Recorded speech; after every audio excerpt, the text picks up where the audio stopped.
एक आशा हूँ मैं सबके साथ। নমস্কার, আমার নাম রূপসা দেবরায়। আমি ব্রজগোবিন্দ প্রাথমিক বিদ্যালয়ের পঞ্চম শ্রেণীর ছাত্রী। এই গাছটি আমি আমার মায়ের নামে রোপণ করতে যাচ্ছি। আমি আমার মাকে খুব ভালোবাসি, ঠিক এমন ভাবে এই গাছটিকেও আমি খুব ভালোবাসবো এবং যত্ন নেব। এই সুবিধাটি দেওয়ার জন্য শিক্ষা বিভাগ অসম সরকারকে ধন্যবাদ জানাচ্ছি এবং নমস্কার, আমার নাম কবিতা রায়।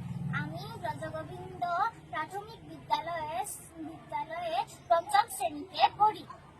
আমি আমার মায়ের নামে এই গাছ রোপণ করতে যাচ্ছি।